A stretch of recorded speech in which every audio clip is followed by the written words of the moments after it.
Howdy, friends, and welcome to the StoryField. This is a podcast where we talk about business, faith, and life in general. Okay, so here's the deal. We want you to be encouraged. We want you living in hope. This life we live is complex. It's hard at times.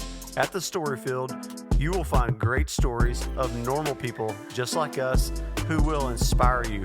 Our goal is that you leave encouraged, inspired, and excited to move forward in life.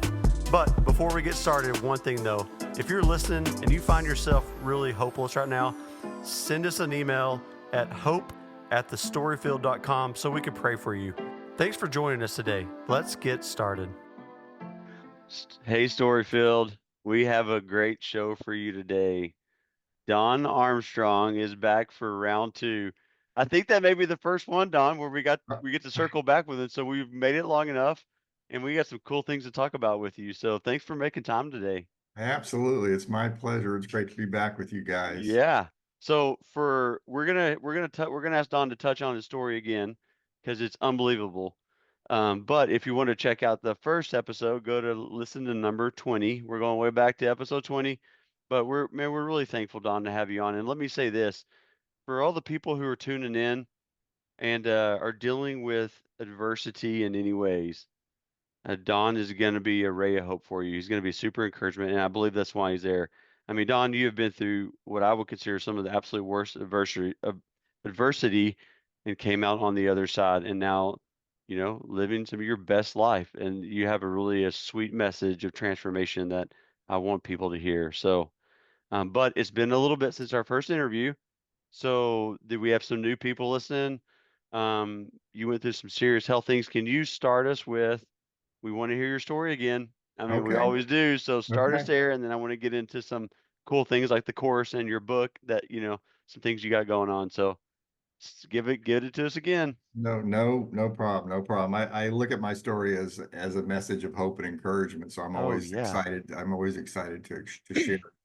So, like a lot of people diagnosed with a blood cancer, I had no clue that there was anything wrong with me. I was very successful in the golf business, doing a lot of consulting work, traveling around the United States, really traveling around the world, really living a great life, and thought nothing was wrong. I was one of those guys that figured I was bulletproof, Mhm. and I had We don't know what you're talking about on that, dude. No guys do that. okay, all Yeah, right, all right. I'm just playing. Yeah, keep going for sure. Yeah. Well, yeah, it's the male species, I think. Yeah. I think so too. Anyway, I was having a great time, and I had signs and symptoms that something wasn't quite right in my body, but kind of back to that guy thing again, I ignored him. I just said, well, it's not that big a deal. In fact, I remember we were talking about golf walking into this, and I was actually working on trying to find a new driver and a new 3-wood, and I was at a little practice range working with a guy, and it was in the middle of summer. It was August of 2005, and I remember getting real dizzy, thinking, wow, this is weird. So I just said, I got to go inside and get a Gatorade. That was my solution. I'm too hot. Yeah. I'm too hot. So I did that, and things seemed to calm down, and I didn't really think much about it. September 5th, I was talking to a couple of friends of mine. There were ladies that were in the healthcare industry, and we had been together all day, and we were actually, excited because it was Friday. We were headed to the weekend. So as we were wrapping up, they individually, one at a time, individually grabbed me by the hand, pulled me in their office, sat me down, looked me in the eyes, and told me I looked horrible. Oh my gosh. And I really didn't know how to take being told I looked horrible. You're It's like, like, what? seriously? I mean, that's your line to me. And I remember one of the ladies saying, no, something's going on. You're pale, or you have no coloring. And she said, is anything happening? And I said, no, I'm fine. Everything's great. She had any symptoms. And I didn't even think back to the episode I just told you at the practice range. Yeah. And then at the time though, I had what I thought was a rash from my hips down to my ankles. And I said, well, I got this crazy rash. And she said, well, show me. And so I lifted up my pant leg and showed her, and she said, that's not a rash, Don. That's called petechiae. It's the red blood cells trying to bleed out of your body. And Oh, being a bit of a smart aleck, I said, is that a bad thing? man. Oh, And she man. said, yeah, Don, it's not good. You really need to go have it checked out. And so something I had never done before. And I had a great doctor who'd been my doctor for about 25 years at the time. So because they were so serious, because they were so sincere, I thought maybe I should go spend some time with this doctor. So I was able to get an appointment for Monday morning at 8 o'clock because I knew Dr. Johnson was going to do what he'd always done. I knew he was going to tell me everything's fine, Don, just keep going. Everything's good.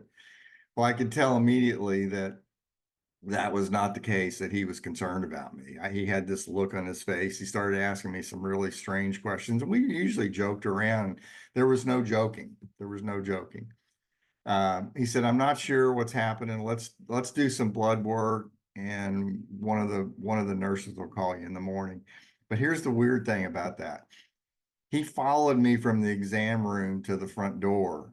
Big practice. And I don't know how many times you guys have been to the doctor where the doctor follows you to the front door. But Never. he followed me to the front door to tell me, hey, I'm not sure what's happening, but I'm concerned about you. And I thought, wow, okay. So I let it go. The next morning, he called me, 8 a.m. sharp, not one of the nurses. He called me and he said, we got your blood work back and it's not good. And I said, what do you mean it's not good? And he said, Don, he said, I think you have leukemia. Oh my gosh. Yeah. My response was, shut up, Dr. Johnson. I don't have leukemia. He goes, no, dude, I think you might. He goes, I got an appointment for you to go see an oncologist. He's right down the road. He's waiting for you. Go see him. So I drove down to the office. I spent about 3 minutes with this oncologist. Uh, he said, I've got an emergency triage room set up for you down at Harris Hospital, which is right down the road, and they're waiting for you. We need to do some more testing. So I drove down there and spent the next 14 hours as these same three nurses, tried to prep me for what's called a bone marrow biopsy, where they actually take some bone marrow out and actually clip a piece of bone off to try and determine what's going on in your body. And so I made it through that, got home.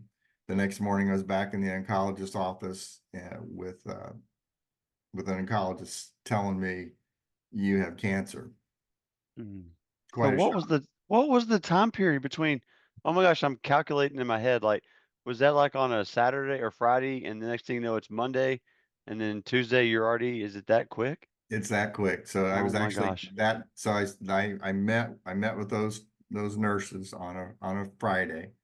By Wednesday of the next week, after I saw my doctor on Monday, I saw the oncologist, or spent 14 hours in the emergency room. And then on Wednesday morning, I'm told I have cancer. The very next day, Josh, the very next day, I'm in Harris Hospital, downtown Fort Worth, with a PICC line in my left arm. By noon of that day, I've got chemo running through my veins Oh my gosh, within a week. within a week. I consider those two ladies my guardian angels because I would have found out eventually. Most of the time, or a lot of the time, blood cancers, particularly leukemia, are defined in the emergency room where someone comes in with some traumatic event that happened. Mine was a little bit more controlled than that, but the route was pretty similar. I mean, I just had a great care physician that put me in the right place with an oncologist who put me in the right place in the emergency room. But yeah, it was within a week. Oh man. And I already know the answer to this question, but like the listeners haven't. What was the next? And don't feel like you need to speak through it. I mean, but tell us, get us a good like feeling for the next time period. Like, what did it look like from the time chemo started to the time, you know, you walked out of the hospitals and and treatments? Well, I will tell you, first of all, I was shocked to hear I had leukemia. I didn't really know what leukemia was other than it was cancer. I had no idea that it was serious. So that first day, I'm trying to absorb what's happening. And there's a lot going on around me. There's a lot of nurses, there's a lot of doctors, and I couldn't understand why there was so much activity going on around me until one of the ladies says to me, one of the nurses says, do you realize you've got a 25 to 30% chance of surviving? Oh my gosh. And that's when it got real for me. That's when it got serious for me. And I said, no, I didn't realize that. And so, I was prepared to buckle up. I didn't know the road ahead. A lot of times when we have adversities, we don't know the road ahead. But I had my faith in Jesus, and I had Mm-hmm. my family, Mm-hmm. and I just relied on that to get me through the moment, And so I spent 33 days in the hospital the first time. I was on the seventh floor. I could not leave the seventh floor because they're very concerned about secondary infections. So I was basically trapped in my room. I could go out in the hall, but I was supposed to wear a mask. And so I'm a bit of a prankster. So I would give the nurses a hard time about all that stuff. I mean, you're in a room for 24 hours a day for 33 days. Yeah. I was doing my best to try and to turn it into something positive I could, Mm-hmm. So I just had to go through the course of the treatment. So that first 33 days was all about that. I will tell you that I was pretty intent on not acting like I was in the hospital. This may not make sense, but I didn't want to be there. And so I didn't act like I was there. As you guys know, I've been in the golf business my whole life. And so my typical attire is a pair of shorts and a golf shirt and, and a pair of running shoes. Mm-hmm. And so I decided from day one that I wasn't going to wear a hospital gown. And I got a lot of flack out of that. And I had a lot of texts tell me, you got to put it on. I said, no, I don't have to put it on. I don't Yeah. have to wear it. I really don't want to be here. So every day I wore a pair of shorts and a golf shirt. And every day I got ready in the morning because I knew the doctor was going to be there at 7. So I would shave, shower, and dress, and waiting for him to come. I never sat in my bed during the day. I refused to. And I started working out.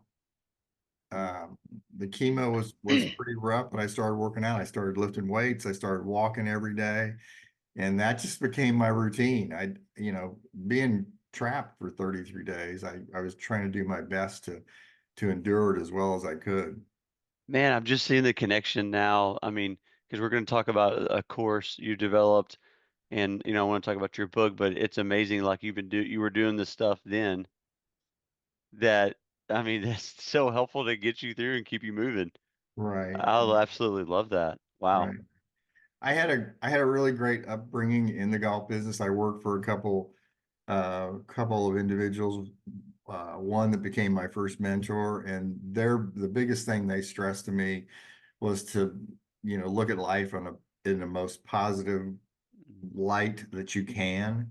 And so I remember the first book that one of these guys gave me was The Power of Positive Thinking. And so I read that book when I was 12. And somehow that prepared me for what was coming. I didn't really know. You don't know how that stuff happens, but that helped me. And I heard the stories around me of people on my seventh floor that were not making it, that didn't make it. And it wasn't that I ignored it. I mean, I had to face it, but I just was determined to keep going because I I had shared with you that I had felt in my spirit that God had told me that He wasn't done with me and there's more to do. So I needed to buck it up. Let's go. Let's Mhm. get through this. And Well, so it was and the word faith just keeps coming to mind on like the whole act of you like not wearing the hospital stuff, not sitting in bed. Like there was so much faith involved in that. right, I mean, it's like you were just choosing. That's unbelievably wow. Well, what happened after? So you get out for the first time, 33 days. right. The journey wasn't over. No, it's kind of a surreal journey, I will tell you. So after 33 days, they're doing that bone marrow aspiration test that I mentioned to you that was done in the emergency room. They're doing that, every 10 days to see if the leukemia is still active or not. And so you get to 33 days. Basically, the chemo takes your entire system down. You have no blood production. You have nothing that keeps us alive is going. So I'm getting platelets or blood just about every day, or at least every other day. And so you wait for your system to kick back on. Does that make sense? So every day, every morning, they're doing these blood tests to see if you've got platelets, if you've got hematocrit, if you've got any blood product that's new. And I had to wait. I had to wait 33 days for that to start again. And so at the end of the 33-day period, they said, "Okay, we think you're okay to go home." And I said, "What does that mean?" They said, "Well, you're in remission. It's good." And I said, is that a positive thing?" And they said, "Yeah, Yeah. that's positive. Go home, hang out for 2 or 3 weeks. Literally, don't do anything crazy." So I went home and hung out for 2 or 3 weeks and pretty much laid low. I had an appointment when I left. I had an appointment to come back to Harris. So I came back. It would have been in September, would have been in October, November, would have been in November, I guess. And I got there at 8 a.m. in the morning. All the nurses greeted me. They were happy to see me, which was weird in itself, but it was kind of nice to be. They said, "Your room is all set." So they got you in the same room. And then one of the nurses came from one of the back corridors and said, "Hey, your doctor just reached out to us and he didn't want you to check in." And I said, "No, wait, no, I got an appointment. Let's go. We got to Yeah. get this. We got to keep going." Yeah. He said, "No, we've got another plan." And so he wanted to talk to me about this other plan. He said, "I think you may be a candidate for what's called a stem cell transplant." Now, all this is new stuff to me. You have to kind of put it into focus. This was 19 years ago. Mhm. So back 19 years ago, stem cell transplantation, it was a known deal, but it wasn't known as much as it is today. It wasn't used as much as it is today.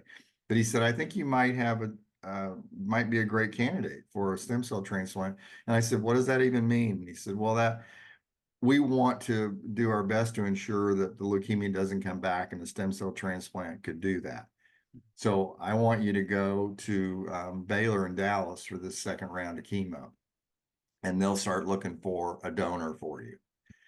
And so I said, "Hey, listen, you're the doc. I'm going to do what you say." So I went from Fort Worth to Baylor downtown, the big mother Baylor, as they call it, and checked into another hotel. I mean, another hotel. Yeah. Seemed like it was a Yeah, you're there hotel. long. You're there long enough. Yeah. Yeah, for a long-term stay in the hotel of Baylor. Hmm. So I checked in again, and I was there for 30 days. They started looking for a donor, and I remember my new oncologist, Dr. Fay, who was a great guy, by the way. He had a little conversation with me one day. I was asking him about, you're told that you need a stem cell transplant, and how long does it take? I had that question: how long does it take? Where is it going to come from? What's the process? When, can we keep this ball rolling? And he said it usually takes 2 to 3 months to find a donor. There's this worldwide Be the Match program where they actually swab people and collect basically their DNA. And so there's this big list, but you have to go through the list to find someone that's a match for you. And so Dr. Fay said, "We got a problem. You have a quirk in one of your chromosomes that's going to make finding a donor a little bit challenging." And again, that humor in me wouldn't allow me to not have a comment. I said, "Dr. Fay," I said, "You know what? I got a lot of quirks. I didn't realize that was one of them. Yeah. But at this point in time, it seems to be the most important one. So we're going to go with it." And so he laughed. We both kind of laughed, knowing it was a serious thing. But the whole process involves trying to find a donor, and it took 8 months to find a Oh, donor, wow. and it took 3 more rounds of chemo. So I had a total of 5 rounds of chemo before I had the stem cell transplant. So I was fortunate that I had the other 3 rounds as an outpatient. I didn't have to spend any more time in the hospital. So I just had to stay at home a lot. You know, I really couldn't get out because I was immunocompromised, and secondary infections are a big deal. So I would have the chemo in the hospital, go home, come back the next day, have more chemo, go home. And I did that for the next 3 rounds up until the transplant. And then on May the 12th, 2006, I had my stem cell transplant, which is again, it's a very surreal experience. They basically bring in a bag of, it looks like a bag of platelets. It's a kind of a yellowish reddish color, Mm. and they basically hang it on one of the poles and hook it into your the line that's in your body, and they just let it gravity feed down in your body. Mm. I mean, you just kind of sit there and watch it. It takes about 45 minutes. Yeah. And that is your new bone marrow that you got from a donor. Oh my gosh. Wow. And then those stem cells basically are darting around your body trying to find their new home. And it was a very interesting feeling. I could feel that process happening, you know, in Oh, my head. I could actually feel that was happening. And you know, I mean, thank God that the stem cells were matched. Thank God that the stem cells found their new home. And so that started my second chance at life, basically. And that became my second birthday. I get to have 2 birthdays. And listen, oh I wow. celebrate May the 12th, just like I celebrate my regular birthday in January. It's a big deal. Oh wow. So, oh, adversity. So now here you are with your second chance in life, second birthday, and what did you do from there? Because go ahead and get into the book, and then let's get into some core stuff as well. Well, yeah, well, so I was always in the gym a lot, and so as soon as I had the transplant, I wanted to get back in the gym, and I wanted to start Uh-huh. running again. And so I kept asking literally the day after my transplant, I asked Dr. Fay if I could start working out again. And he said, no, you just had a no, you can't do that. Just hang on, pal. But I literally asked him every day, because I was at the hospital every day after the transplant, because they would have to do blood work and they would have to do other testing. And so I was there, and I would ask him every day if I could start working out again. And he finally relented September the 12th of that year, and said, yeah, go ahead. And I said, you're just telling me that because you're so tired of me asking, aren't you? And he said, well, yeah, pretty much. so so Yeah, he that's 4 months of asking or something, or five yeah, months of asking. yeah, from yeah. May to September, yeah. I just kept asking and asking, and he finally said, okay. And I didn't care. I just wanted to try. You know, a lot of times cancer patients are just searching for normal. They're just looking Mm. for their normal. And so I was thrilled to do that. And I decided to run the 5K at one of the turkey trots that Yeah. Thanksgiving. I was all by myself, and I ran the 5K, and I thought it was going to be simple to do, and it wasn't. It was really hard. But somewhere in the middle of that 5K, I asked the question of myself. I said, do you think you could run a marathon? And my response was, sure, let's run a marathon. And so I signed up for the Cowtown Marathon, which was just last weekend, by the way. It's usually in February. I signed up for the Cowtown Marathon, trained on my own. I didn't really know anything about running a marathon. I had no clue. Trained on my own, got to the marathon, actually ran the marathon. It was pretty ugly, but I finished. I managed to finish. And at that point in time, I realized that I needed to take advantage of this second chance. And so and it wasn't about marathons. It was really about trying to find ways to reach out and help other people that were going through what I had been through. But I did find um, the Leukemia Lymphoma Society, and they had an endurance training program that involved fundraising called Team in Training. And so I signed up for my first Team in Training event, which was June of 2007, which was the Rock and Roll San Diego Marathon. Raised money, and really after that, my history with the Leukemia Lymphoma Society just accelerated. I thought, this is the coolest thing in the world. I can run an endurance event and raise money. I said, are you kidding? And so I kept doing that, and became very involved with the organization. Ended up becoming a board member, ended up becoming the chairman of the board. And in 2010, which was my 5th year in remission, I decided I wanted to do something on a bigger scale. I wanted to celebrate the fact that I had survived 5 years, because that's a big deal. And so I decided I would run 10 marathons that year. What the heck? Well, hang on. Hang on. I got to ask Micah a question. Okay. Have you ever had the question of yourself that are you going to run a marathon?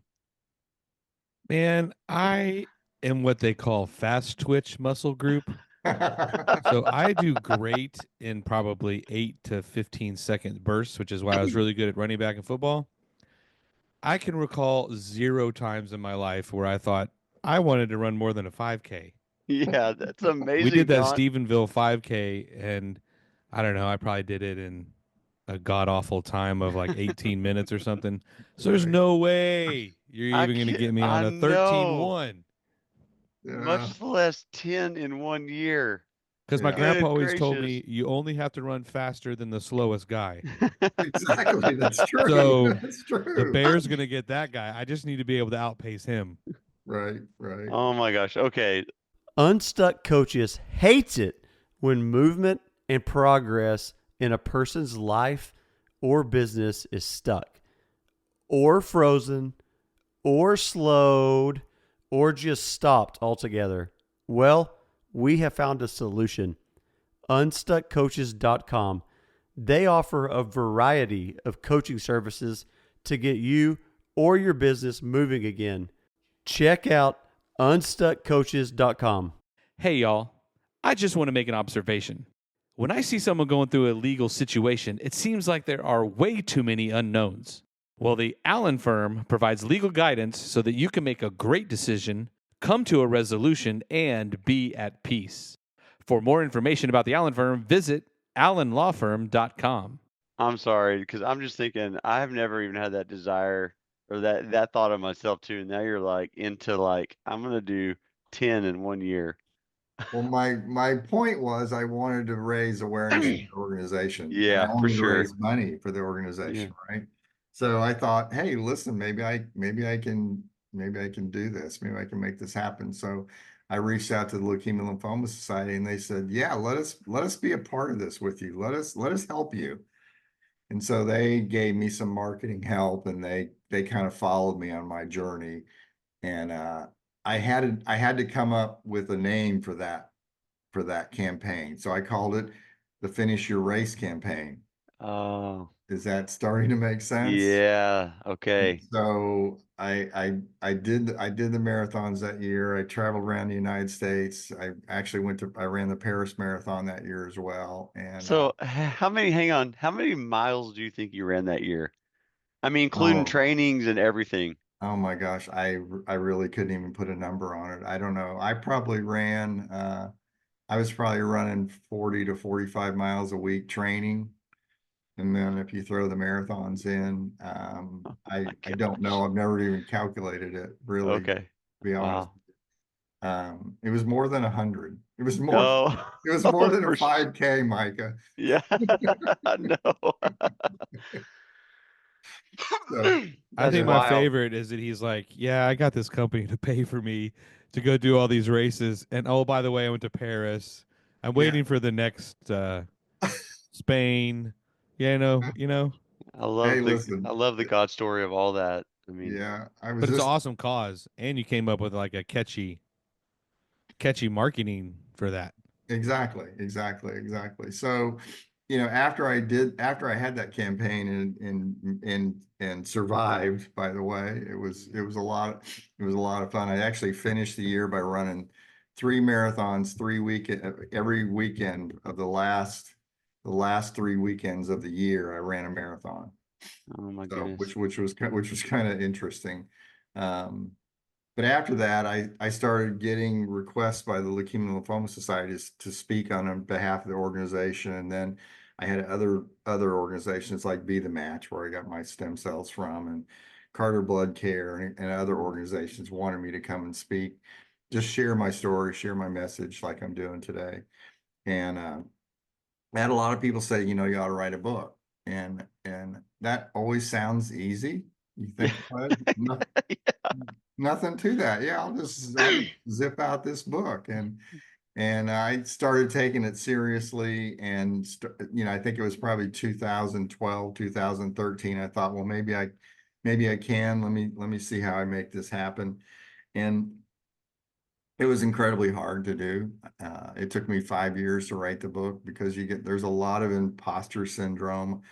Who cares? Who wants to read it? Why does it matter? Mhm. And I just kept front and center the fact that I felt like I had a message to share, and that hopefully someone could gain something from the message, and my story. And so that's why I had said before, I thought it was a message of hope and encouragement, and that was kind of my guiding light.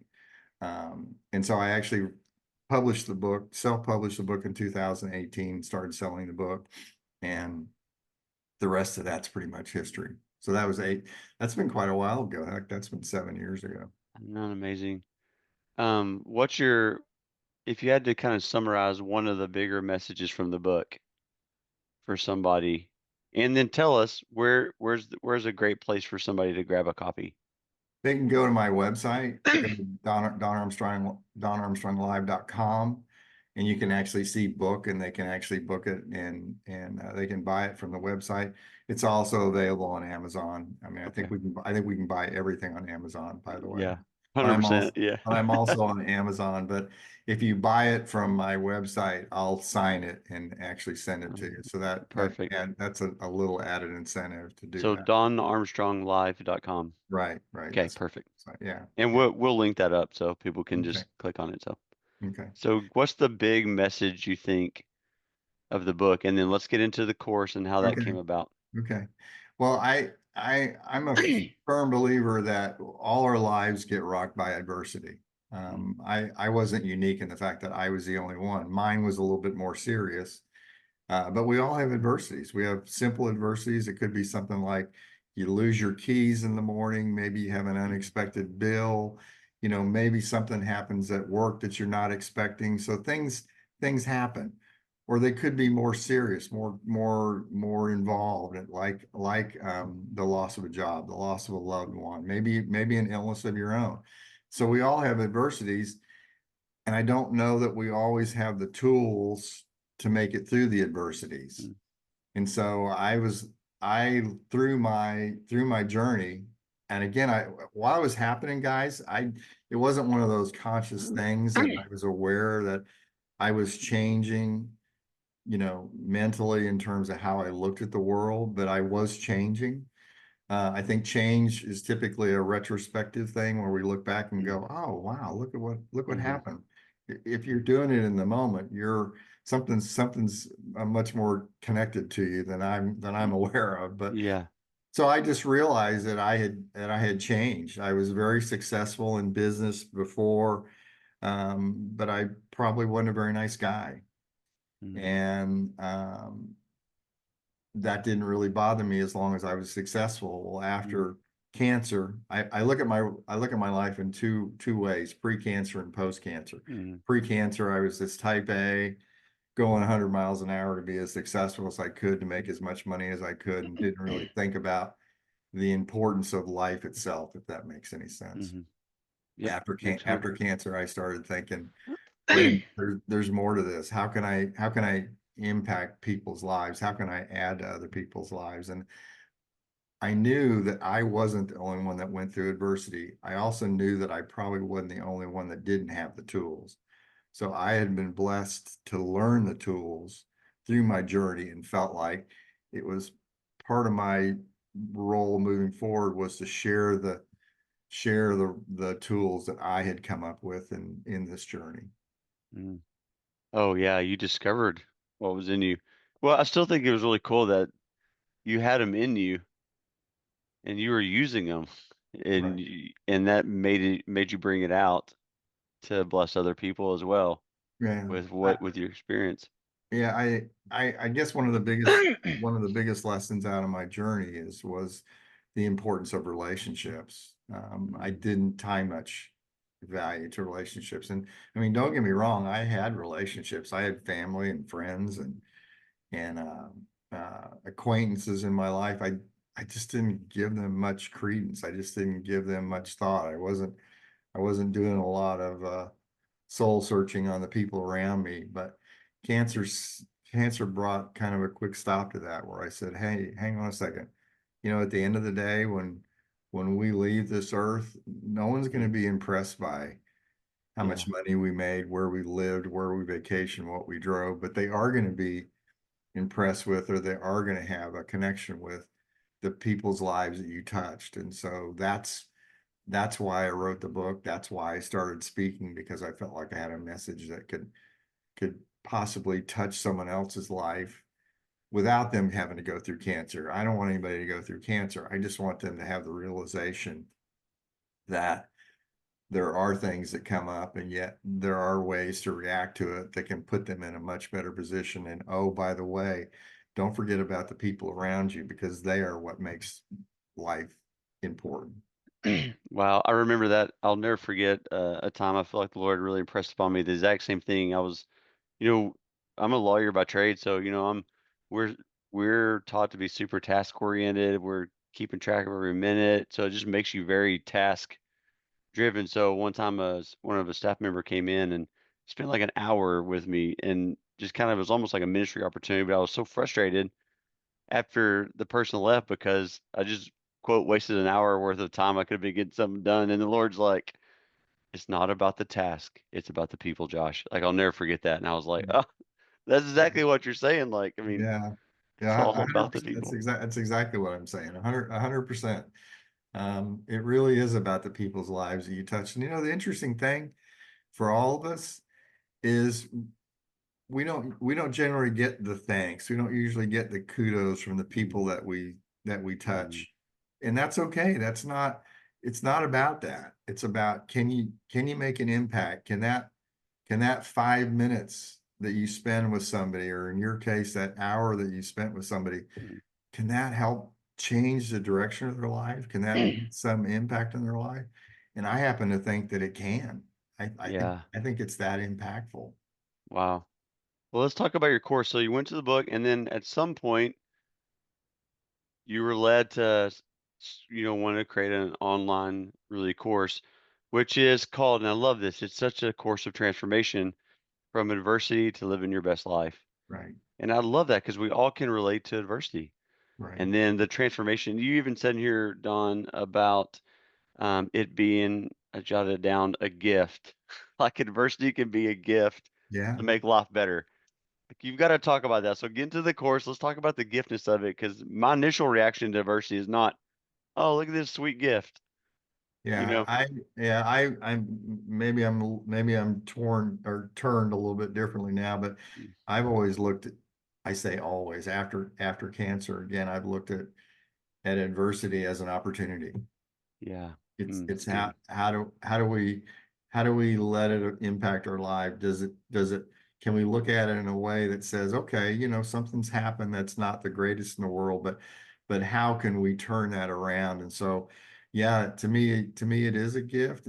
Um, to think that having cancer could be a gift, to think that cancer could be an opportunity is maybe an interesting or strange way to look at it, but that's exactly the way I feel, that I was given a gift. I was given that second chance at life. And so I've always been looking for ways to express that. So the book, Finish Your Race, was my first opportunity to do that. And then I thought, maybe there's another way. Maybe I can go to a deeper level with people in terms of what I learned, because I had all that stuff in my head. It was just a matter of trying to get it out. I did it initially in the book. So I was looking for a way to to um, to get people's attention and give them another way to figure out more about themselves and about adversity. And so that's where the course came from. And so I started thinking about, what would a course look like? And, I had all these images of the introduction is called the roller coaster of adversity. You know, I love the analogy of a roller coaster ride, and I love roller coaster rides. And I particularly if it's a new one. I don't know if you guys like roller coaster rides, but I love them. You clank up that first hill, you don't know what's on the other side of the hill. Well, those are to Yeah. me, that's what life is.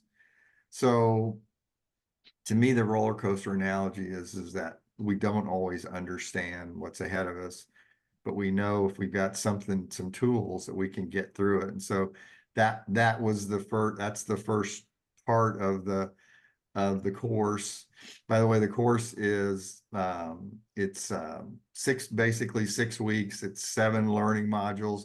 And to me, I just couldn't talk. I had to have something for them to get involved so they could actually explore themselves rather than just listen to me talk on for. Sure. So there's actually 11 action tools that they can actually go through and figure out some of this stuff, on the roller coaster ride of adversity. It's your past adversity journal. And let me just tell you, Oh. this is not, maybe not fun to do, but it's reflective. And I think we have to sometimes look at the tough stuff. So I asked them to look at their past adversities, figure out how they responded. Did they respond in a positive way or a negative way? What did they learn out of it? And so that kind of gets them thinking more about the rest of the course. I want them to understand and get into the fact that that's really what the course is all about. Oh, wow. That is so good. Especially, it just came to mind like, I don't know, somebody famous had said it a long time ago, but just like that, looking at an experience, you know, and like you did, look back at the adversity and be thinking about it and like almost analyzing it is where you can actually learn from it. Otherwise, you never learn a thing from it or never Right. grow anyway from it without you know, oh, Well, that's really good. for me, that was the first step after I made it through my cancer journey, after I had the stem cell transplant. I started analyzing my life in, what did I do right? What did I do wrong? Or maybe what could I have done better, let's say? And so I had to take a hard look in the mirror. Looking in the mirror is very reflective of who we are. And it's hard to look in the mirror sometimes and ask those hard questions. And so I thought, I need to figure out what what could I have done better? And so that's where I looked at the adversities and said, hey, the adversities are not fun, but they can be opportunities. They can be a gift. Yeah, so good. Okay. So how do you kind of you talked a lot about tools and I would encourage people like to really dive into the course, but is there a few like tools that you love to talk about or some frameworks just that have also been helpful? I mean, I keep attitude and the way you think about Yeah, things seems to keep coming up to me that I want to ask you about. So maybe is that maybe a tool that you can talk about? I mean, sure. that seems to be a really big deal in your story and may have saved your life, you know. You know what? You're 100% right. Two tools that really come to mind, and I talk about them in the course, in the first module. It's the module is called mental toughness and a positive mindset. But I believe that attitude is everything. You guys have probably heard the phrase before, attitude is everything. Well, I mean, I believe that attitude can change your life. It can change the world. When we wake up in the morning, we got 2 ways of looking at the day. We can either be really excited and have I'm ready to go, let's make things happen, or we can wake up and go, oh man, another day. Are you kidding? This sucks. I don't want to do Yeah. I don't want to do this again. So I think it starts as soon as we wake up. Yeah. And as soon as we wake up, we got to either make that decision positive or negative. And during the day, being in your profession, being in anybody's profession, things happen during the day that affect our attitude. And so we're constantly making adjustments. How am I going to react to the situation that's at hand?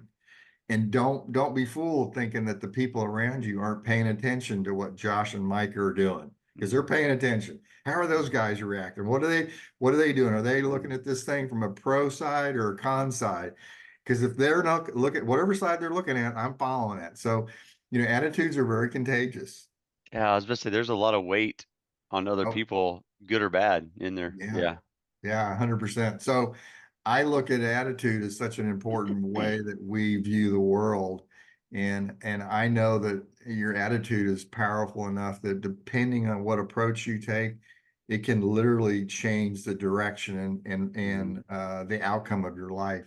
And for me, it kind of gets back to those first couple of days in the hospital. I mean, I could have taken the doom and gloom approach, and people probably wouldn't have said that's a bad thing, that's expected, that's normal.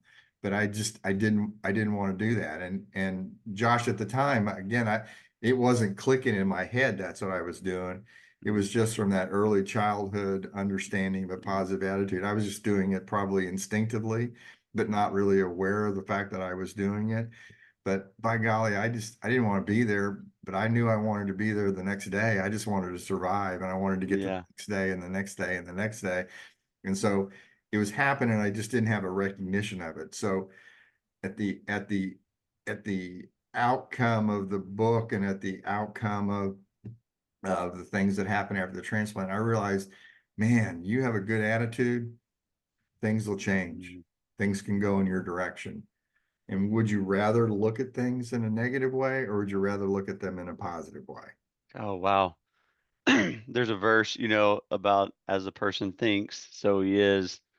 I forget where it is, the reference to it, but I mean, all that lines up so well with even what I think scripture's probably trying to tell us as well.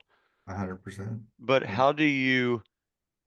but give us some boots on the ground type stuff. How do you actually, I mean, because I don't really catch from you, you're not saying be like, I don't know, like almost obnoxiously optimistic. So how do you be just tough and really choose to have the right attitude in those hardest situations? Like, what have you seen work for you? Like, how have you?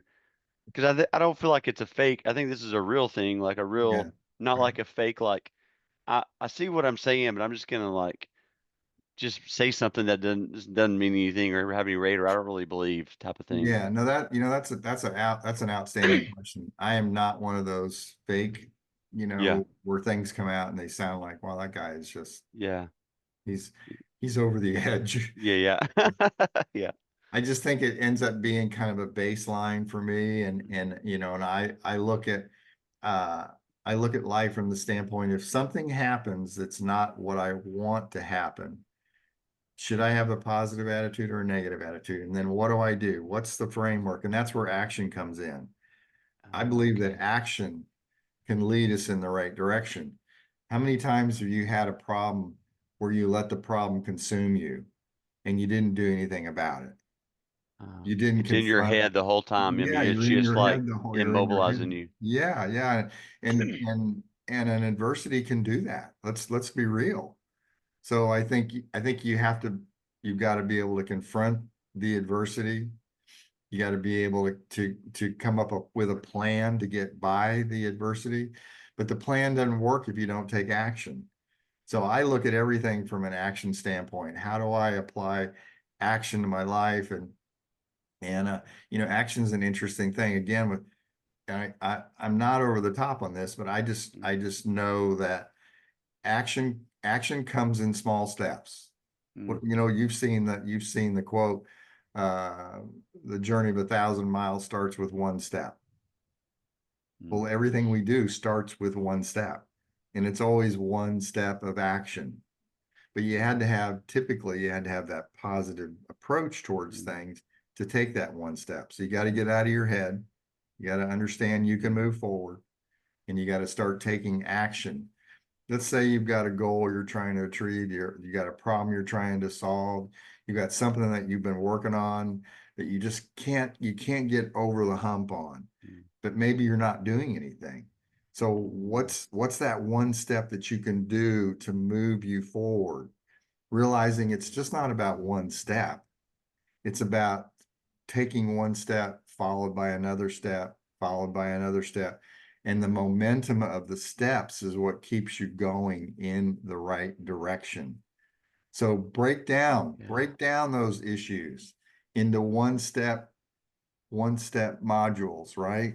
I read a book one time where it was actually the guy that started Keller Williams, and he talks about the one step of life. And every day when you wake up, what's the one thing you're going to do to move you forward? What's that one thing? Don't think of multiple things, just think of one thing. And then as you do that, just stack those one things day by day, week by week, month by month, year by year, and then look back and go, wow, look what I have done. Wow, that is so Well, good. it's almost like module 5 in your course about the whole don't let the distractions take you off track. If you don't take the steps, you got nothing, you can be distracted by everything, and then you're almost kind of back to square one. Yeah. I mean, you do have to stack the steps in order to eventually overcome whatever it is. But at the same time, we live in such an age, and depending on your age, I will say, depending on how the distractions come at you, if you're younger, it's TikTok and YouTube Yes. and everything else. And some of us older guys, it's family life or work or whatever those other stuff, and that we let veer us off course. Yes. 100%. Distractions are one of my favorite topics when it comes to how do you move past action. And I think we've got two different types of distractions. We've got the simple distractions, which you mentioned, Micah, the things like TikTok, email, maybe the FedEx guy shows up, somebody shows up, something happens that we think we have to react to, and we really don't. We really don't, but we feel like we do. And listen, I will tell you that social media is one of my big distractions, one of my big simple distractions. But I think there's a bigger side to distractions. I call it the complex side of distraction. And I think it's fear, fear of success, fear of failure, fear of what other people will think, fear of the unknown that gets into our head that stops us from taking action. And it's also uh, um, negative self-talk. Have you guys ever said anything bad to yourself about Do it all the yourself? time. Yeah. I'm the worst critic to myself. I mean, Yeah. All Yeah. right. Right. As a So musician, I live in that space a lot. yeah. Yeah. So you know what I mean? I mean, negative self-talk. I can't do this. I'm too old. I'm too young. I don't have enough money. I don't have enough education. I'm too educated. I don't know how to play that song. I could never learn that song. I mean, any of those things. So I think fear and negative self-talk are bigger distractions than we really focus on. And so I think in our world, when we're looking in the mirror, as I said earlier, when we're trying to reflect on who we are, look at fear, look at negative self-talk, and then determine the action step that you can take to get beyond that, because it's inside you. You've already alluded to it. It's inside us. The things that were inside me, Josh, they're inside of everybody. mm, We just have to figure out how to pull them out. And so that's why this framework that I created in this course, I think will help pull those things out of you and put you in the right direction, or put you in I don't want to say the right direction, but put you in a better direction. It's it'll get you about moving. It sounds like it'll get you moving, which is just helpful on all accounts. I mean, 100% right. oh 100%. wow, Yeah. wow. I think we trap ourselves. I think we trap ourselves. But I think attitude and action are two of the biggest things that we can do to get beyond it, to get us going in the right direction. Man, that is really good. How really good. So, particular website, do you want to tell us on can we get to your course through the one we just talked about, or is there a better or a different one? That you can, I would go the Okay. same way, donarmstronglive.com, and you'll see Okay. course up in the headline, up in the header, and you just click on that, and it takes you through the course outline, the various modules. Like I said, there are actually 7 modules, and there's actually a bonus, but there's the roller coaster of adversity, there's mental toughness and a positive mindset. You can't do this alone. That's back to the relationships and how Mm-hmm. important they are. And if I get one point across today, I want to make sure that everybody understands that relationships are really the key to ourself, or really the key to our success. And without the relationships, we're really nothing. And then overcoming adversity by taking action. Don't let the distractions take you off track, and then putting it all together to live your best life. So that's where we actually take everything and pull it together and kind of focus on an action plan. And then the bonus module that I offer, which would come after the 5th module, is finding your purpose. Oh, that's An good. often used term, but finding your purpose, and I tie your why to finding your purpose. I think if you find your why, your purpose will be a lot clearer. Yeah. You'll have a lot more clarity on your purpose. Oh my gosh, that sounds so good. Well, thank you for taking the time to do that. I mean, I'm thinking of distractions and trying to write a book, or distractions and trying to like build out a course. It just resets you. They say like statistically, like once you get off your train of thought of what you're working on, it's like 25 minutes to get back on. So I'm like, what a chore what a task to get all this accomplished. It's Yeah, beautiful. Josh, you're that exactly means we're never writing a book. I know, seriously. right. Golly. Not Yeah, as long as listen, I had a lot of help writing that book. Thankfully, yeah. I had a lot of people that were supporting me and pulling me along the way. Well, as we wrap up, and I would encourage people go to donarmstronglive.com, grab the book, get on the course. It sounds like it's going to be incredible. I mean, Don, you're practicing what you preach, which is really sweet. I appreciate that about you. It's super real. It's not, I mean, it's just like from your real journey, what really helped. So, I mean, it's going to be really helpful for people. Thank you. But why don't you end the episode with an encouragement to somebody, just and it maybe we probably asked you on the first one. I just love that question on what would be like a life message to somebody to this point. So can you wrap us up with Yeah. like that? Yeah, I want to just stress to everybody that things happen in the world. We don't always know what they're going to be. They're typically unexpected. I mean, we're all faced with unexpected moments every single day, and it's how we react to those unexpected moments. And I mean, call those unexpected moments adversities, if you will, but how we react is going to actually define who we are. And I think that it's really not the adversity, but how we react to it that defines ourself as a person, our relationships with the people around us, and ultimately our legacy. And at the end of the day, it's who we are on the day that we leave this earth that makes the biggest impact. And it's not about good or bad or the ugly that we might do. It's about who did we impact? Who did we touch? And did we leave the world a better place than we were brought into it at? And so if I can encourage anybody to just stay the course, apply a positive attitude, take action every day. And like I said before, do that every single day. I think one day you'll look back and go, wow, look what I've accomplished. Gosh, thank you for being a guide through that. I would encourage people, check out the course. This is really good. And if they want to reach out to you, is the website also a good place to ping you with questions, to get a hold of you, that type of thing? They can also reach out to me at donarmstronglive.com, don@donarmstronglive.com. Feel free to send me an email. I'm always happy to Yeah. answer those. Yeah. Send them an email, give them encouragement, jump on the course. Don, thanks for making time today. We're so glad that you led off our second round of guests. Thanks, guys. I Have appreciate it. have a great day. Thanks, Josh and Micah. Thank you for joining us on this latest edition to the StoryField podcast. We hope that you have been challenged, inspired, and ready to take that next step, whatever that is. If you know someone with an amazing story that needs to be heard, send us an email at info@thestoryfield.com. Have a fantastic day, and we can't wait for you to join us on the next episode of The StoryField.